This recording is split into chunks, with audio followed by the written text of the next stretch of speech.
Cool. So we'll introduce everybody properly in a little bit in a minute.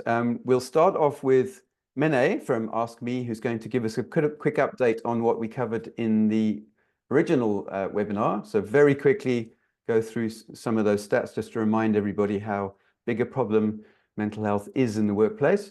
But we want to make the majority of this discussion really much more of a conversation. And we've brought in Gijs to give his perspective on his real life experience as an entrepreneur, and I'll introduce him a little bit more thoroughly in a minute. And for those of you who haven't met me before, Tim Holmes from Sirdar. I'm one of the partners. So I'll be trying to manage this group, and hopefully we'll succeed. So yes, please be very careful. This is a Zoom meeting, not a webinar. So you all have your voice and video options available. We'd love to see you. If you have a question, put up your hand, turn your camera on so we know who we're talking to. And we really want, as I said, we want some engagement, we want some feedback, we want it's very much more of a conversation happening today. So let's start off by putting that first poll up.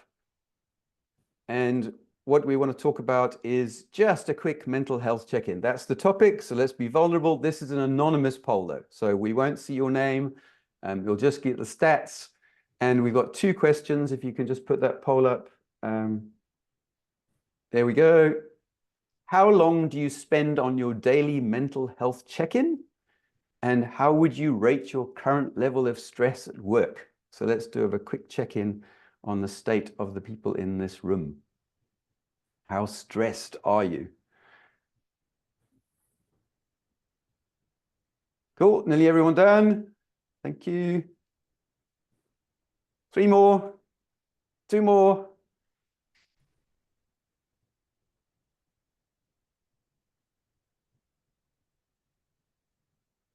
So it looks like we've got a good broad cross-section here.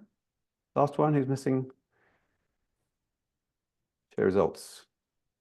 So we've got good cross-section there, Mene. So less than 5 minutes, half, 47%. And we've still got 30% more than 10 minutes. I think I'm probably somewhere between the 5 and 10 minutes. And then moderate stress. So yeah, it's not good, but a spread across some with low stress, some with high stress, and a majority with moderate stress. And then the other one we wanted to do as just a quick check-in was also just name one self-care activity and just type it into the chat so we can reference it later. Oh, there we go. So Mene, what are you going to do with those details? What are you going to do with those stats? How does it relate to what the industry is telling us, what the Gallup polls are telling us, etc.? Good morning, everybody. Thank you for your participation. I think what we are seeing in the stats is echoing what we do see in a lot of the worldwide reports. We are all aware of our levels of anxiety and stress.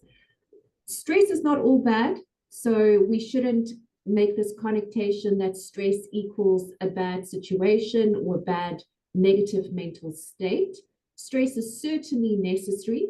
We know all about the fight and flight situations we find ourselves in. So stress can be very motivating, and there is positive stress. So little to moderate stress is not a bad thing at all. I think the most important thing is being aware of your level of stress and really understanding what contributes to a state of anxiety, what contributes to your stress.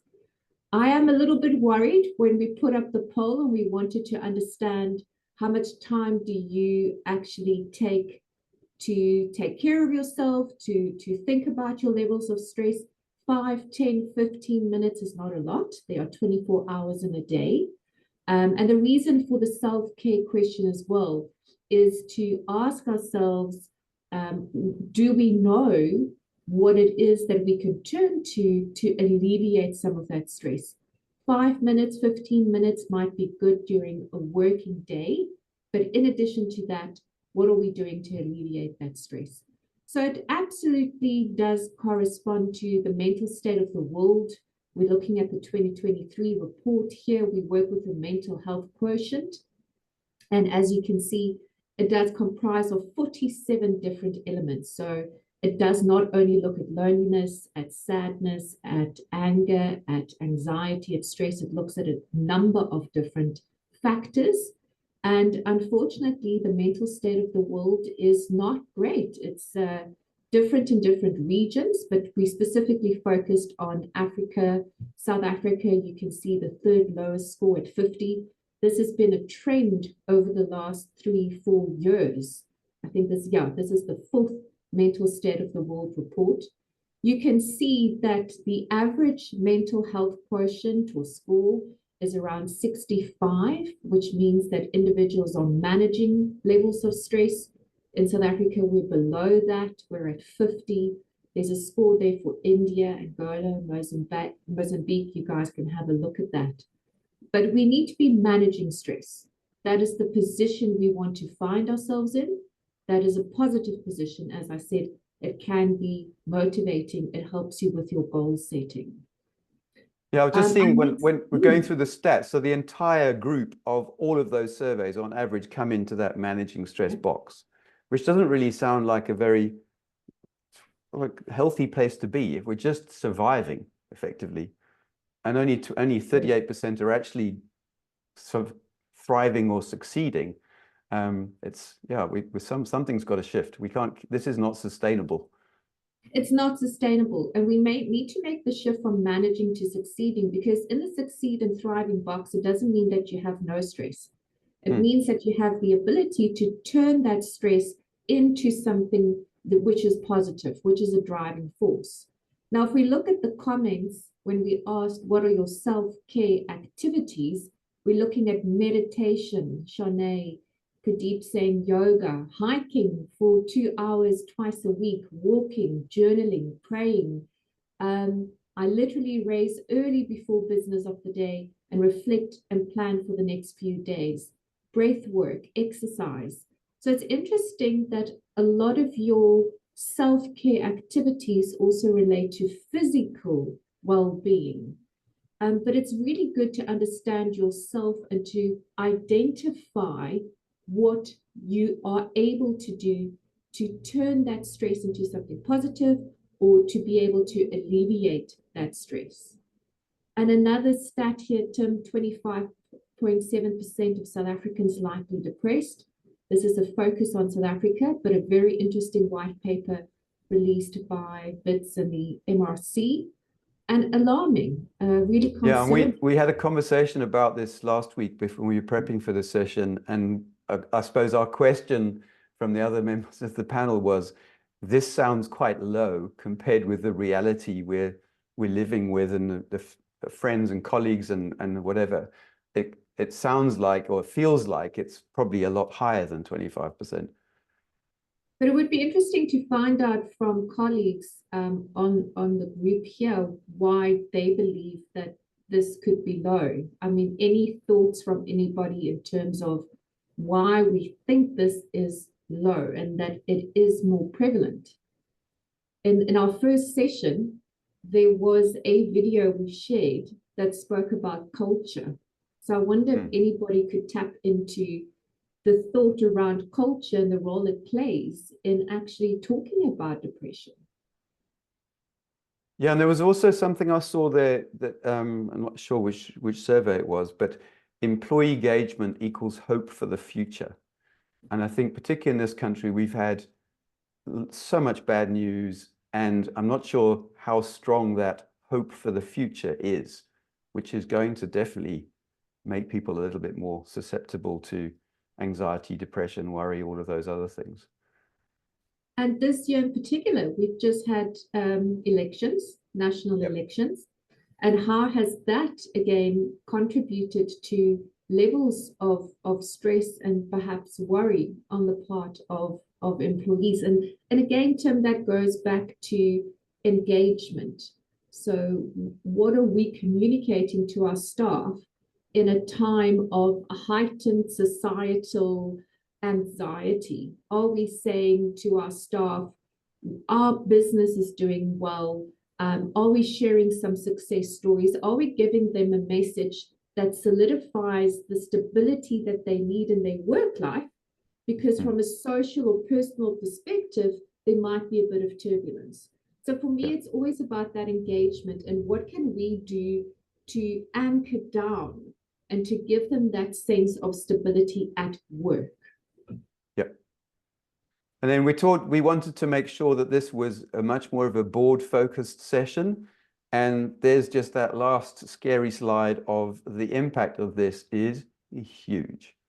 So if we're not talking about this stuff at board level, then exactly what are we talking about? And so we'll go into some more, as we'll go through and as we discuss this, I'll bring Gijs in now. I've got various slides that highlight the particular points that we will probably cover, and I'll just go through those at the end so that you've got them on the video and the recording, and it'll be in the presentation slides that we share later. But the purpose is not to really spend this whole session going through slides. I really want this to be much more of a discussion and for people to be open and a little bit brave and demonstrate some vulnerability to talk about not so much, I suppose their experience, what they've done, maybe examples of what's worked, what hasn't worked, that we can talk through. So without further ado, I'll just give the floor to Gijs. So Gijs Kappers has been involved in multiple businesses. I know Carl Bates, who's Serdar's founder, met him a number of years ago through YPO. So he must have built a business big enough and ugly enough to qualify him as a member of the YPO. And through that journey of building WiseTalk, until I went to a presentation with Gijs, I thought, oh, this is just the dream. You build this big business, you're successful, you exit, you've got money in your pocket, and off you go. Next challenge, here we come. But from the talk that I went to, Gijs, was a real eye-opener to say, well, every story has a story, has a backstory. And that's really why we wanted him to join us on this call and just give us a reality check, I guess, about how big a problem sadness, stress, et cetera, really is. So, Gijs, over to you. There we go. Thanks, Tim, and thanks to everybody for being on the call. Yeah, it's an honor to be here, and Tim and the rest of the Sirdar team, fantastic to have been working with you over the last couple of years and doing my accreditation with you guys as well from a directorship perspective. Yeah, so a couple of things I've learned, particularly in the last couple of years, is coming to grips with the fact that I've struggled with an inferiority complex, certain insecurity complexes, and certainly and finally imposter syndrome. And I think I struggled in my relationship with my father for a long time. I wanted to prove myself to him. I have a real fear of failure, and academically at school I wasn't the smartest guy. I'm still definitely not the smartest guy in the room. But I always set out that I needed to prove myself, particularly to my father, but more, am I capable of achieving things? And I think from a very early age, I became an entrepreneur, during university, didn't finish my first university degree, went into entrepreneurship, really, big risk taker, but being a bit of a cowboy, which I still am today. And over the years, I think entrepreneurship, lots of people look at it and think, well, it's a hell of a journey. You're in charge of your own time. You make your own destiny. The reality is, as an entrepreneur, you never have time. I had children quite young, reflecting on that. I should have been much more present for them. I was completely consumed by work. I had no idea what work-life balance was. Hit a couple of stumbling blocks. I remember my chairman in my last business, WiseTalk, said to me about 5 or 6 years ago, Gijs, would you ever do this again? And I said, Oliver, you've got to be bananas. There's no way in the world I'd ever do this. But, I think standing up and being counted, as I said to Tim and the team last week in our prep for this meeting, one has to be really careful that you don't bring your imposter syndrome or inferiority complexes or insecurities into an environment that ushers in self-pity, because that's not what this is about. What I have learned over the last couple of years, in my dad's passing, and being told at the end of his days that he was really proud of me, these are things which sat with me. But it also got me to think, do we recognize those around us enough? Are we thankful enough of those around us? And one thing I've learned over the last few years is vulnerability. And that is to say, I do struggle. I do struggle with sadness from time to time. And the things I thought were important, once you realize they're not important, actually. I was reminded of the Serenity Prayer this morning, when we talk about the politics of South Africa, which in my view only, with this coalition, I think is just tremendous for our country, and the stock markets have reflected the same yesterday. I've also stopped focusing on the things I'm not good at, and I'm really not good at a lot of things, but I'm good at a couple of things. So I think I've really started focusing on getting much better in what I'm good at, but also having the vulnerability of saying, I don't know. I do need help. I'm in a business now which I'm leading, which is a phenomenally exciting business. So I've moved from manufacturing into software as a service, and in that time, again, I needed to prove to my dad that I could get a degree, so I got an executive MBA at UCT. But I never really understood why I was doing these things, and it was only when I came out of Wise Talk that I thought, well, I've done very well financially. My life is going to be a party. And it certainly was a really good time for about 6 or 7 months. But then I start thinking, well, what now? These things I thought were going to make me happy, but they actually didn't. And when I started sharing with people close to me, about the troubles I've had, it's not done in a way of self-pity. It's done in a way of saying, listen, guys, we only live today, and accept what we cannot change and change what we can. And formulate positive habits instead of negative habits. And do things incrementally. Let's not go out there and think that we're going to change the world in one day, or we're going to change our entire way of working in one day, but do it incrementally. But a thing I've learned, particularly in the team that I'm in now, and the honor of me leading Data Profit, is you have things to offer, but you also have things that you need. And I think what I've experienced over the years in, being part of a reverse listing of my manufacturing business in my late 30s, to building Wise Talk and exiting Wise Talk, I recognized 3 years ago that our chief product officer at that time was going to be a better CEO for the business than I was. And I had the vulnerability at that stage of the business, because when things are growing like crazy and nobody knows what to do, we're running into the wild. We coined the phrase, we went shark fishing with a fly rod. Those are the environments I like. So, if a business is in real trouble or it's in really aggressive growth, it's great. But when the growth is stabilizing and it's, that's not my scene. And I recognized with our chief product officer, who took over the business from me, that she was better. And I had the vulnerability to say so. And I moved into a chairman role for a period of time. But I also started recognizing that I needed to start speaking about my own demons.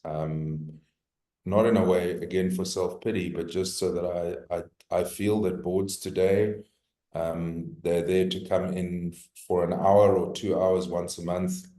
It's really dotting the I's and crossing the T's. But there are no real calls that happen pre or post that from board members to a CEO to say, listen, are you doing okay? Is there anything we can help with? And I think empathy needs to come into the boardroom. I think that you spend more time at work than you do with your own families in most instances. And I'm not saying that you create a familial environment, but I'm very strong with my teams today is to ask, are you okay? What's going on? And you can sense it and you can see it. I'm also not a guy that likes virtual stuff. I like in the room, because you sense the temperature, you sense the vibe, you sense the persona of the person. You can see whether somebody's happy or unhappy, or stressed or unstressed, or not stressed. But I think the empathy factor is what's missing. And Tim, also I was reflecting since we spoke is this concept of courage. in order to be vulnerable, you need to have courage. In order to have difficult conversations, you need courage. And courage, I will tell you, I was reflecting on that with my partner over the last week as well. My missteps in life were because I didn't have courage. And courage to believe in myself, you know, I think that's a big thing as well. And when you share something with somebody you trust, or even in a board environment, if something's going on in your life outside of work, but it's affecting your work, rather have that conversation with your board. And then you'll see the mettle of the people around you. You know, your board is there to help you strategically. And you know, if you guys haven't been on the Applied Directorship course, the one thing I learned from Sardar was, let's not go into a board meeting and start with financials. Let's go into a board meeting, do a proper check-in, like how is everybody doing? And it's just like, what's going on in your life? Are we okay? You know, is there anything on your mind? Let's clear the air. And then we go straight into strategic topics. It's only in the last 30 minutes of our meeting that we talk financials, because the financials, the ship has sailed, you know, that's rearview mirror stuff. But let's talk about what's happening today, and let's talk about what we can do to solve for tomorrow, but make it highly interactive. And I think the interactivity of conversation and the interactivity of candor, you know, having those difficult conversations are very important. But it takes courage. Courage will lead to vulnerability. Courage leads to having difficult conversations. But through that, one hopes that you build trust. You know, and in systems thinking, you've got, you know, you've got some things around how important trust is, the psychological contract between people. And if you employ people or you are being employed, there's the psychological contract, which says, fine, I get paid for my job, but how do I feel psychologically about the trust that we have in this relationship? And sometimes that's really lacking, you know, if you've got big bureaucratic games being played, etc., etc. It's difficult. I tried corporate for about 10 months. Wasn't for me, but you know, navigating, being true to oneself and being okay with saying, I'm going to share something vulnerable, but I'm doing that vulnerability with my journey. You know, I went through a really, really dark period about 2.5 years ago. When I speak to people and I tell them this is what happened to me, you see the shutters go down with the other person, and suddenly you're going into a conversation that isn't in the mind. It becomes a conversation of the heart. And in a board, that's difficult because you do have the influence of, you know, the work that needs to get done. But at the end of it, we're all human beings, and that human engagement and that human elasticity, and I love working with people, and I love building teams, and I love getting the best out of people. And it's through that I feel purposeful. And if I have to overshare a little bit, rather let me do that than walk away from a conversation or an engagement where I feel we could have gotten more out of this together. I'm prepared to have that difficult conversation to reveal a little bit more than I maybe should have about myself or how I'm feeling at a particular point. But in carrying that message over, you do see people's shields drop a little bit and say, okay, this is actually what's going on with me. And I found that incredibly constructive in building relationships from 2.5 years ago to today. Yeah, So, we had a talk with I can't think of his name now, a while ago, who does a lot of work with coaching CEOs, and that sense of loneliness of being the CEO came out very strongly in that session, and you've mentioned it a couple of times of just being on your own and not having a place to be vulnerable. But our fiduciary duty as a board is care, skill, and diligence. So at what point do we take care of the CEO? Because as the board, we are the only safe space that the CEO actually, or MD actually has to open up, communicate, be vulnerable, because they can't do it in front of their family, because there's all kinds of questions will come up. Oh, if the business is failing and this and that, or they can't have that conversation often with the rest of the team, executive team. It's very difficult for that conversation with shareholders. So where else do you have those conversations where you have to say, look, I'm struggling, I need help with this, who can help? who can be on my side, who can be my wingman. Yes, there's an accountability aspect to being in the boardroom, absolutely. But that board definitely needs to move much more towards the space where we are actually caring for the organization and for the leader of the organization, and demonstrating skill and understanding in terms of all of the different aspects that are coming at us, and then being diligent and making sure we follow up and have a conversation after the meeting, as you said. Like, just, you didn't, in the meeting you looked like you were holding on to something and you couldn't open up. How can I help? As a chairman, how can I help? What can I do to support you? And again, you know, we were chatting on the call prior to everybody joining. If we take a visualization of stakeholders, and then you've got the board, and then you've got the singular CEO, in terms of communication, that flow comes to a singular individual most times, although you're in a management team, but you're at the head of that management team. And then it's up to you and your management team to convey, you know, the wills and wants of the board and stakeholders, which are generally around financial returns, etc. And then you've got to relay that to your team. And then that has to come from your team all the way back up the ladder. But we forget the human side of it, you know, and what Renee was saying, culture is so important. If you're going to evoke a culture of, you know, everything is black and white and everything is rigid, and, you know, you have to be at work 40 hours a week and you have to be in the office 40 hours, all of these things, human nature is, I believe, we are curious animals. We want to innovate. We want to learn. We want to be purposeful. And part of that is allowing people the, you know, the ability to bring empathy into play and vulnerability into play. You know, I do not perceive vulnerability to be a hindrance. I perceive it to be an absolute strength, because not many people exhibit vulnerability, you know, and my role as a leader in this business is obviously to come up with a strategic structure. But I want to build a business that is going to show the rest of the world what South Africans can do. But the other side of it is to say, you have people in a business that want to put their hand up and be counted. And as leaders in management or as CEOs, our role is to create that opportunity. But you create that opportunity in parallel with saying, these are my values as a human being and as a leader, and the values that I have today. Well, I can tell you in my brick manufacturing days, I had a massive ego, and I'm not scared to say I was a bit of a dickhead. You know, ego can destroy you, and it almost destroyed me. When you think you're better than anybody else, or usually when people have an ego, it's to hide their insecurities. And if people are being egotistical towards you, or have road rage against you, or anything like that, I've learned to understand it's what's going on with them. It's not what's happening in the moment. You know, it's to be patient with understanding this individual is experiencing stuff that is either their imposter syndrome, it's their insecurity, it's their inferiority. They have this ego because they're trying to shield something.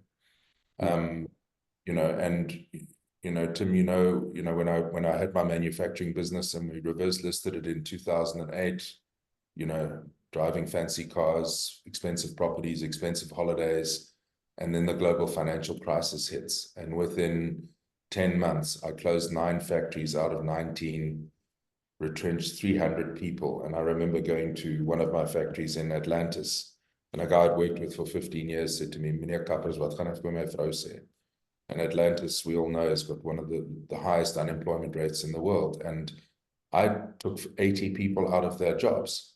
And Gijs got back in his Range Rover and drove to Cape Town.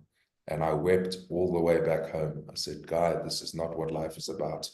You know, this is, your hubris needs to calm down." And I think everything in life we learn through pain, and we learn through reflection and saying, shit, I should have done this differently. As long as we learn from it and learn to improve. I mean, some people will still say I have a very high ego, but you have to have a little bit of ego, but don't be dishonest, be truthful, have the hard conversations, But again, underpinning all of that is around courage and vulnerability. And really, I'm trying with my teams that becomes what we do. You know, this afternoon, I've got an exco meeting with my team. We do a check-in. You know, how are you with your family? How are you with your personal? How are you in the business? And as we start talking about it, people go, the conversation I can sense is going from the mind to the heart. And that's important because we can only do as well as we do together. It's not an individual thing. And also have recognition for others when they perform well. You know, when something happens, it's not to say you're saying something because you're the king of the castle, and you know saying well done my son, or well done my girl, you know, my daughter, this is a job well done. It's about saying I appreciate the work you're doing for us, and that's the kind of the anthology I want to bring into business today. Absolutely. Mene, you had your hand up. Yeah, I think, thanks, Gijs. I think what you're also picking up on, and just picking up on my own experience, is sincerity, and what your experience has been, engaging with various levels of individuals within an organization, and the importance of sincerity, because I think there is a gap between certain levels. There is a gap perhaps even between individuals within a board, or a board and the leadership team. What is your experience in terms of sincerity? Look, sincerity boils down to honesty. You know, I mean, if you're not going to, you can't go and ask somebody if they're okay, you know, and not really want an answer. Yes. And it's also a big part about listening. You know, I have to check in with myself a lot because I've got ADD, you know. So oftentimes when somebody's talking, I've already come up with a question or an answer before the person's even finished. We're in so much of a hurry these days. I remember reading a book recently by Johan Hari, and people's concentration spans, adolescent concentration span in the United States now is 19 seconds, right? 19 seconds. That's not even a TikTok video. And it used to be like, I think it was about a minute 10 years ago. And it's all because of social media, and it's because of our complete availability. I mean, the sadness of going out in the evenings now, and you see a table of 4 people, but everybody's on their devices. They don't have, they're together, but they're not having a conversation with one another. And I think that's a tragedy. I will tell you, when my team walks into a meeting, or I walk into a board meeting, you will switch your device off. You will not be on your laptop. We have the decks, and this is probably not very good for sustainability. We tell a short story. We have a pack that's about 5 pages long. Each one of our team fills out what's gone well, what hasn't gone well, what I need help with. They fill in that metric. They send it to us 5 days before the board meeting. But it's sincerely done. It's a reflective paper I ask my team to write. What's gone well? Where are you struggling? So it's a bit about business, but it's also a bit, I need help in these. These are my bottlenecks. So that's the conversation we start with. Don't do something if you know you're being insincere. Like Because my experience has been a CEO calling, checking in, but you feel rushed, and it's just a call. So I like what you said, you know, having that human connection face to face. And then organizations that have these polls before team meetings. How are you feeling today? Well, I'm feeling like this, and they color coded and they put emojis next to it. And the question is, what do you do with it?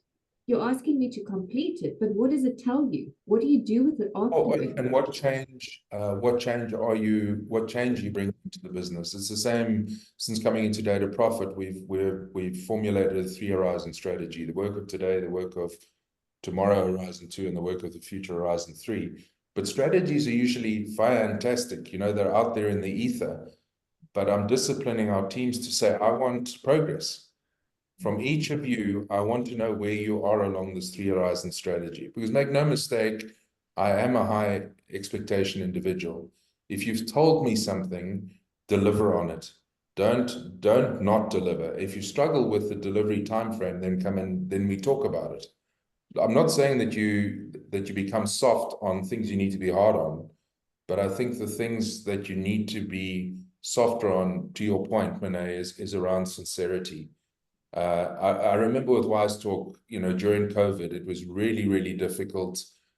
65% of our team were women, because women are better than men at everything, everything. But what they have is they have tremendous empathy. And with Wise Talk, it was a frontline employee engagement tool. But I knew these young ladies were really struggling, usually young moms in an apartment with their husbands who weren't allowed to go to work, or they weren't allowed to go to work. You know, there were psychological things happening. At that time, we had 30 people in the team. And I said to myself, you know what, Gijs, if I gave every one of those team members a 5-minute call once a month, it's going to take me 150 minutes of work. And I'm thinking, really, out of 160 hours a month, I can't spend 150 minutes sincerely talking to my people. Come on, you know, it's just, we lose focus of the people aspect. And, you know, I've started writing blogs again. Everything at the center of every business is people. It's people. Let's not, you know, AI, all of this fear about AI, which is what Data Profit does in manufacturing, but we enable people to do their jobs better through artificial intelligence. We're not saying, you know, you're going away. You know, we're saying you get to do your job more efficiently because we want you to become more creative, more curious, more innovative, to have the conversations, not do the repetitive, boring stuff that a machine can do, by example. But where can that allocation of time take you? And let's point it towards, you know, let's point it towards honesty and courage and difficult conversation. You know, That's actually a really good segue to a question from Randall, who apparently is a fellow YPOer.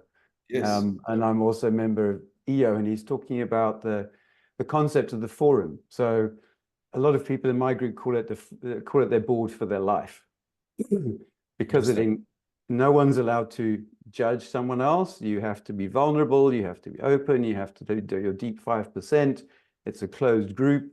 Everything stays in the room. Very similar to a board, but not the same as a board, because a board doesn't do the vulnerable stuff. It just does the transactional stuff mostly. It's a really good point. And Randall, so what have you found as being that difference, particularly having a board which you mentioned you didn't feel supported by a board, and then having a YPO forum, which you have mentioned in other conversations we've had, that's your go-to? Yeah, so I mean, how do we move a board to something that's more of a place you want to be? So it can also be a thing to say, like you do in forum, you know, you discuss family, you discuss personal, and you discuss business. But whatever you discuss in that room stays in that room. It doesn't go anywhere. You know, when I was married, my wife would often ask me, you know, what did you discuss in forum? I say, I can't discuss it with you. You know, I cannot discuss what's going on, you know, and there I can share my story, but I can't share anybody else's. I can share my story, but I can't share anybody else's. And I think you can't do that in a board in as much, but I think if we find a way of finding a cadence between saying, we need to understand where we all are in our heads in the room. And if we do start sharing personal stuff, that stuff stays in the room, you know, that talks to sincerity, it talks to honesty, it talks to trust. And the one thing, you know, I've been part of YPO since 2008. These guys are my brothers. You know, the 8 of us have been together since 2008. We will fly across the world to make a forum meeting. It's just the thing. And they've helped me through some really, really difficult times in my life. And I've been there for my forum at very difficult times in their life. But the thing about it is trust, that we have this unequivocal trust that what stays there remains there. And it's helped me immeasurably. And there's been lots of times, you know, I'm also part of Endeavor, that I think maybe Endeavor could do the same thing as what YPO and EO does around forum. But your point is about how can the learnings from that kind of environment bleed into or waterfall into a board environment? Haven't quite figured that out yet. But yeah, because the well-being impactors are, and we think we've mentioned pretty much all of them so far, is that stress, sadness, loneliness, anger, worry. And as the leaders in an organization, so the leadership starts at board level, or should start at board level. Strategy should start at board level. We must own strategy at board level. And if we're not thinking about, as part of the overall strategy, how do we improve engagement? So one of the Gallup poll stats was 23% of employees are engaged. That's ridiculous. Yeah. I mean, it's just positively dangerous. Whereas if you get above 70% of your managers to be engaged, or 75% of your managers to be engaged, that often leads to much higher engagement in your team. And if you get about 70-70 of both, now you have a really high-performing business. But we're starting with 23, which is crazy. When I started WiseTalk was exactly that. You've got workforce engagement. So let's not pretend the people on this call are the people that get stuff done, because we're not. It's the blue collar workers that they're the guys that get stuff done. The people that work in hospitals, the nurses, the guys doing our waste removal, etc. Those are the guys we need to engage with. And that was why I built WiseTalk, was to say we need to engage with them, because if you look at what happens when an employee moves from a state of non-engagement to a state of engagement, the numbers, the profitability for the business skyrocket. There's a massive retailer in South Africa that deployed our solution 5 years ago. They were sitting with staff turnover in excess of 50%. They deployed WiseTalk, and within a space of a year to 2 years, their staff turnover levels have dropped to 28%, because suddenly the CEO was engaging with his people, and he was telling them how important they were to the organization, that they are the cogs in the wheel. And recognition is such an important part of human behavior, just to say, look, I appreciate you. I appreciate what you do. I know that you've got a tough life. I know that your work can be really tough, but it's because of you that things are moving forward. And that combination of sincerity, courage, vulnerability, but also to be really thankful to people is an important aspect to take. And non-engagement is such a prevalent thing. And I think virtual has hurt that. I'm of the full mind that you are much more creative, much more innovative when you're together in a room with people, but be strategic. I mean, I've been caught, I wouldn't say literally with my pants down, but there've been often times when I was in virtual calls during COVID where I was working on an Excel spreadsheet. I'm not present. And let's try and be present. There was a question earlier on about, the whole thing about bringing in, how you're feeling. And something I'm trying to consider now with my teams and even in my board, which could be taken completely badly, but it's just to sit there for a minute or two in complete silence before we start a meeting. Don't know if I've got the courage to tell my board that yet, but no, we had a board meeting last week. It was the first time the executive team said we just have a minute of silence, and it works so well if we do it, because you're in the room. Switch off your devices, and you're in the room, and we and pen to paper take a as well. minute to breathe, do something, just to shut the rest of the world out. Let's focus. Again, coming back to meetings, is put pen to paper. I think there's something that happens in the mind when you're actually writing something instead of typing it. Yeah, it's a kinesthetic engagement. Yeah. Let's just see if anyone's got any questions or anyone wants to share an experience of, and I suppose my big question for everybody is, it's all very well talking about this is what we should do. We need to get more engaged. We need to be more vulnerable. We need to have more candor in a board meeting. Maybe someone wants to be brave and say, is that really possible?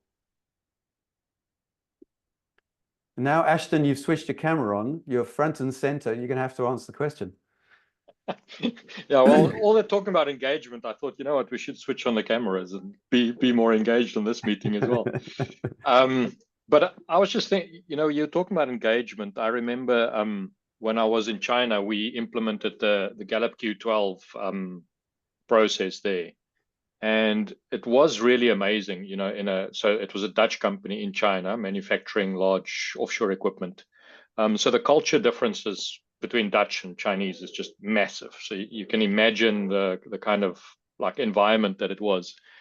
And simply the process of beginning to go through, so I don't know how many so the Gallup Q12 is basically 12 statements that you focus on, and you say if teams positively answer these 12 statements consistently, then those companies typically significantly outperform teams that don't. And I think that's where you probably got your 23% stat as well. That's gone down from the first time I read the Gallup survey. It used to be just over 30%, if I remember right. And it has just been dropping. Like even as all the movement has been around trying to get more engagement, it's been dropping. But at first it was a real challenge. The first time we suggested implementing this, I remember the COO literally screamed at us in that board meeting, and he was like, "You want to talk to me about effing happy employees when I am trying to solve these and these and these and these problems?" And then a while later, he was having to wear a monitor to keep his anger down, otherwise he was going to have his second heart attack.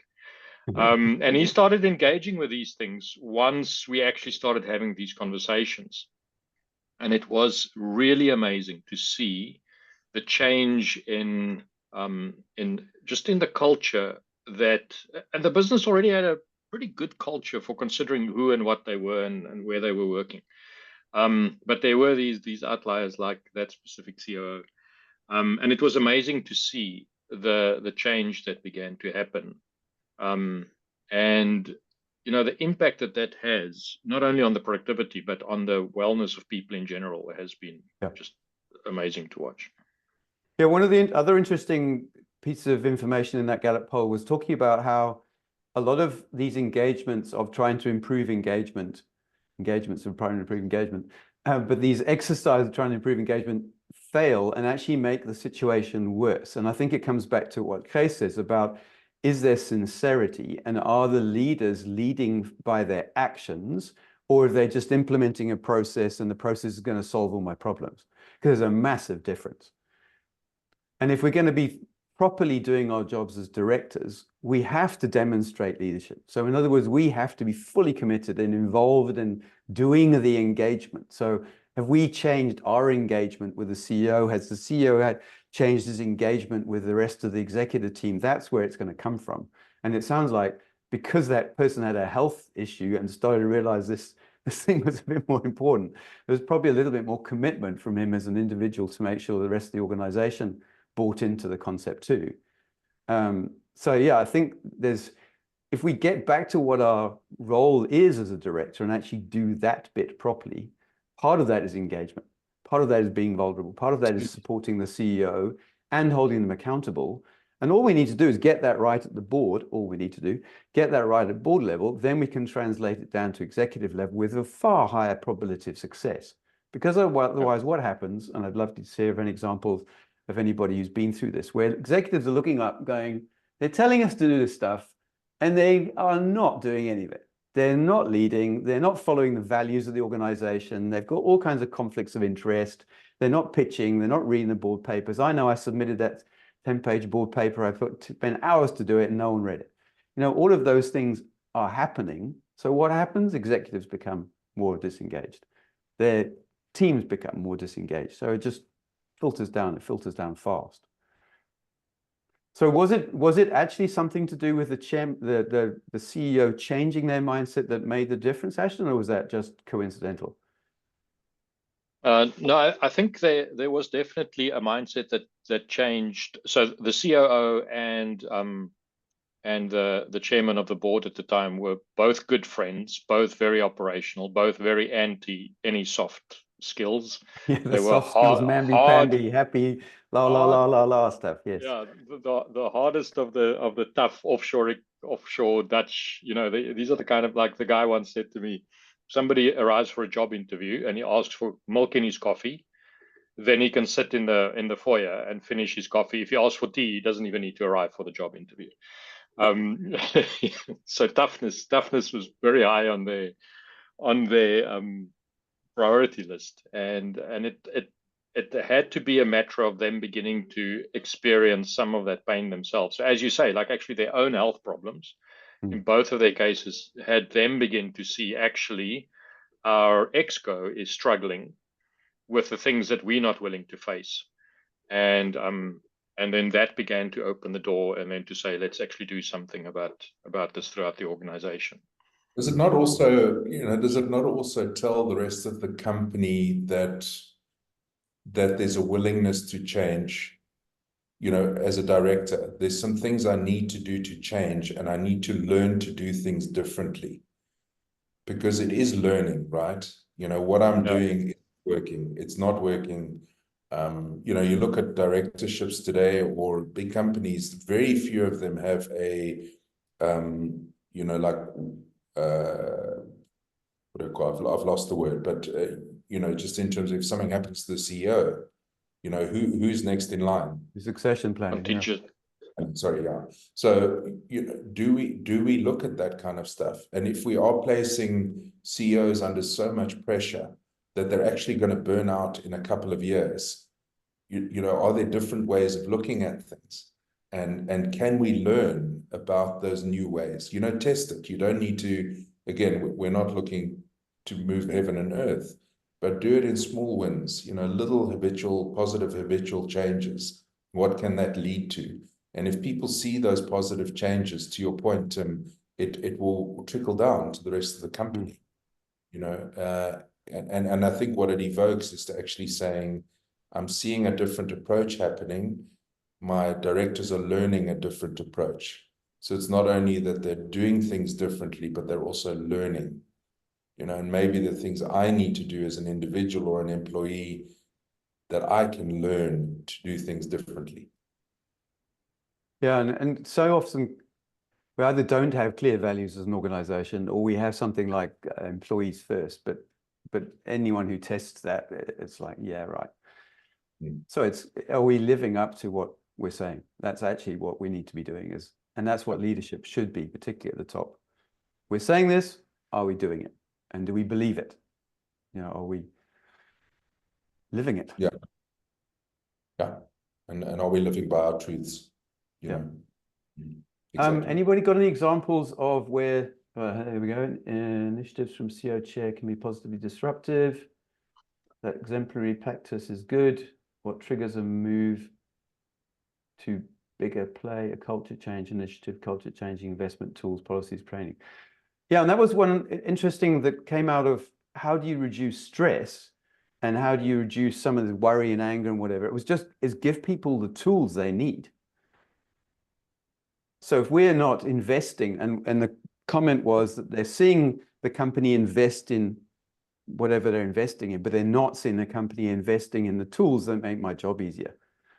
They're not investing in time to sit down with me and make sure I know what I've got to do, I know how to do it, I know what my roles and responsibilities are, I've got the tools to fulfill the job. That company legitimate leadership talks about that kind of stuff a lot, because that reduces stress. That makes me feel more comfortable. I know what I've got to do. I know what was expected of me. Therefore, I can move forward as an employee. But I think what I'm coming across more and more is that at direct level, we don't know what our responsibilities are. We don't know what's expected. We don't know practically how to do the job. And that's bound to translate further down the organization, because we're not going to see that problem or not admit it, because the ego gets in the way, which you mentioned a while ago. We've got to pretend that we know what the hell we're doing in the boardroom, but everyone knows and suspects that that may not necessarily be the case. Then we're not going to confront it somewhere else, because we might be found out. The imposter syndrome kicks in. You know, all of these things just ripple and get worse and worse as it falls down through the organization. Mene, you had if I may, Tim, you know, I was thinking about this ahead of today's talk again. Organizations have medical aid as example as a benefit, because we want to take care of the physical well-being of our staff. We have retirement funding because we want to take care of the future financial planning of our staff. But what do we have? What do we have in place in terms of the mental well-being of our staff? It's equally important. It's another cornerstone. And what we can do, and what you'll see in the Gallup report as well, is that labor law and policies really do provide that well-being aspect. We have in South Africa very strict labor laws. We've got the Basic Conditions of Employment, the Labor Relations Act, the Employment Equity Act, but it serves a very specific purpose. And you know, we have very strict anti-discrimination laws in South Africa.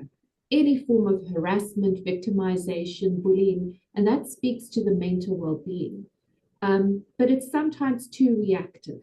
And I think it's for the board in terms of the strategy planning to think about how can we be more reactive? What framework do we put in place to ensure that it is a safe mental workplace for our staff as well? And I think one of the very obvious things to do is engagement. And we've spoken about it now today. But what does it look like practically? I think perhaps lower down in the levels of organizations, it's feedback.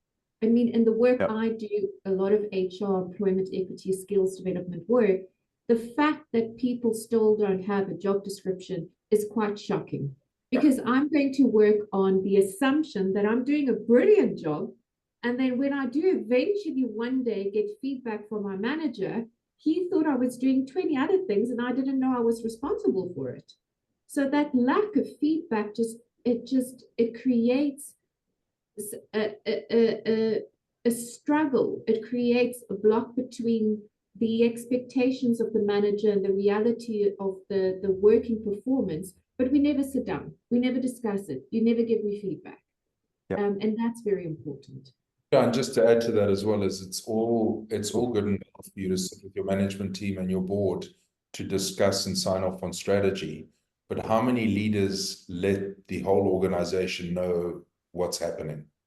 What are the milestones that the executive team have to abide by as well? You know, like, because it's not a one-way street. You have an obligation to your board, but you have an obligation to your people, you know, and you know, giving your people instruction how to do things is all good and well, but they've got to realize that it's to a further point. You know, how does what I do better enhance us achieving a strategic direction? But do I know what that strategic direction is as an employee? And I, you know, Monet, to your point, my sense is that there are many organizations that have really, really poor communication. They've got tools to do it, but they have no idea how to do that communication. So to give, for those of you who haven't seen it before, this is our governance compass, and it's really just a tool we put together probably 15 years ago now to try and hang things on. So coming back to your point, Kees, we need, as a board, we need to determine the strategy and direction, but we then need to communicate it to the rest of the team. So we've also got a score sheet version where you just score it 1 out of 5. So have we come up with it? Is it clear? Is it actionable? Is there smart goals in there? And then how have we disseminated to the rest of the team to say, this is where we're going, this is how we're going to get there? But also part of that is make sure we understand what the promise of the organization is. What is that thing that lives forever? Like Disney is creating magic. When they stopped creating magic, they lost their way. What is it that's our purpose? What is our vision? What is our mission? And what are our values? Because the values link to the culture. So if we're not adhering to the values, not leading by example and presenting the values as a team, then how on earth the rest of the organization going to do it? So where are we? So your engagement, your values, determination, interviews, etc., with your team to say, well, what are the values that we're living right now? What does it need to be in order to move our strategy forward? And then communicate it and train and do all of that engagement to try and make sure people believe it and understand it and can see that it's being lived. And then you can move on to effective leadership. So, well, have we got the right leaders to take these values forward and the strategy direction forward, because we've got something to measure it against? Have we got the right roles? We have got the right role descriptions. Have we got role descriptions that are conflicting with each other? So if someone's good at this bit, then never going to be good at that bit. So that doesn't work either. So we bring in personality profiles is an important part of understanding your team, and then looking outwards and saying stakeholders. So are the stakeholders buying into our values? Are the stakeholders buying to our strategy? Not just the shareholders, but our services providers, our clients, our team members, everybody, are they buying into what we're doing? And shareholder returns we talked about, but that's more, have we got an idea from the shareholders where they want us to go, what they want in terms of rewards, dividends, etc., which is not necessarily a mental health connection, but certainly makes it a lot easier for the board to feel confident and comfortable they know what they need to do as far as the shareholders' expectations are concerned. And risk and compliance, well, this is a big risk. We've got some massive numbers involved in. If we don't get this this right, if we don't get engagement enough, we don't help solve some of these outward demonstrations of people not being healthy. They're off work, they're sick, they're leaving, there's high staff turnover, that's costing us millions and millions and millions, which leads to financial results. So if we're not watching the financial results, we're not understanding what's causing the financial results and what the impacts are of all this stuff, then we're not reporting on the right metrics. We're not monitoring the right things at a board level. And then how do we make sure we improve and reevaluate and do this stuff better? Have a board evaluation at least once a lifetime, but preferably once a year. Yeah, again, we spoke about this last week. I mean, I've been in the startup scale-up situation, over the last 10 or 14 years now, and typically the board you get are your investors, and typically venture capital investors are not typically very good operations people, and I'm being very general. So there's that tension that you're sitting on a board, but you also know that the people around the table aren't the people that can really help you. So that's the one tension. But Tim, you've raised something really interesting just now. I remember reading an article last week in the Wall Street Journal around that Generation Z are moving to blue collar, doing purposeful work. Oh, interesting. Okay. We're in the data science and AI space, and to get good people into this space, there isn't a deluge of people. You have to fight for these people.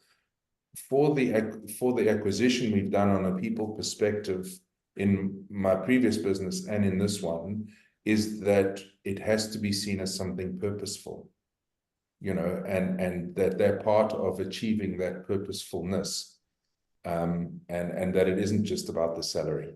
It's about what the company stands for, what the leadership stands for, what the vibe of the business is like, the culture aspect of it, that I can make a difference, I can stand up to be counted. But overarchingly, is the business that I'm working with, is its vision or mission to do something purposeful? And the younger generations today, that's important to them. It's not about the paycheck. It's about what they're experiencing in the day-to-day activity that they're involved with. Yeah, absolutely. And that was a great way to wrap it up. So any last comments from you, Mene? No, trying to find the unmute. No, just a thank you. And I think thank you to Gijs for sharing your story. I have not a similar story, but I also have my own personal story. And I think the more we share that and the more we are able to feel comfortable to talk about it, the more we are able to actually help other individuals. So thank you for sharing. And I hope that everybody has found something meaningful. And you've got some actions items up here, which I love. So Tim, back to you just to talk through some of the actions we can take. So first off, it's not on this list, but as a chairman, you need to get to a position where you are working with the CEO or MD, supporting the CEO MD, understanding what they're struggling with, so you can make sure that it's discussed and sorted out and support is obvious in the board meeting. It's not just about holding the CEO accountable. There's definitely a massive support element too. Management, clear roles and responsibilities. Just do it. It just makes such a big difference. I know we don't do it well, and I know we need to do it better. I think every organization needs to do it better, but it definitely reduces stress, no question. And it definitely helps and supports someone to feel much more fulfilled in their role because they know what's expected of them. Regular reviews, feedback. So, do your quarterly reviews, but do it with sincerity. Sit in front of that person and listen. Don't just talk, listen to them. Someone said to me a while ago, the sexiest thing you can do to someone is just listen, because we don't get the opportunity to be listened to. And then strategy, leadership, and governance. Those are the key responsibilities of a director on a board and the board as a whole. So how are we demonstrating and presenting and understanding and spreading the word of what the strategy is? How are we leading? And then are we implementing the right policies and processes and procedures to make sure that the organization, it filters down through the organization? Trusted, supportive space for the MD CEO. We have to move to a much more empathetic space. It's a really lonely, highly stressful position as a CEO. CEOs don't stay as CEOs for 10, 20 years in many cases, unless They've got a very strong support team, so let's help and support the people who are leading our organizations and demonstrate candor, courage, and vulnerability, which is things you mentioned last week, and I think they've come out today as well. So your fiduciary duty as a director is to take care. And it doesn't say it specifically, I checked in the Companies Act, but the sense is you're caring for this organization, this juristic person, like a father cares for their child. So it's challenging, there's an accountability, but it's making sure they're learning, they're growing, they've got the opportunity, the tools, the sports to play, whatever it is, to make sure that they can grow and become better humans. And being skillful, update your training, constantly read Gallup polls, whatever it might be, to try and make sure you upskill yourself, and then be diligent. Just do what you're supposed to be doing properly. So yes, that's my call to anyone who's a director on the board. Just do this stuff that we are actually mandated and legally liable to do. Let's just get that bit right before we even get to the niceties or other additional factors that can be added later. Any questions? No questions? No, just thanks. 2% for meeting my team. So yeah. thank you, everybody. Thank you for spending Tim. your time with Thank us. you to our team, and thank you everyone for giving your valuable time to us today. Thank you. Thanks, Thank everybody. you very much, Jace. Thank you for being vulnerable. Thank Yes. you. And thank you, Mene, for your Thank you. presentation of the reality. It's a pleasure. Don't forget about the self-care. No, Thanks, don't guys. forget about the self-care. Bye-bye. Bye-bye. Cheers.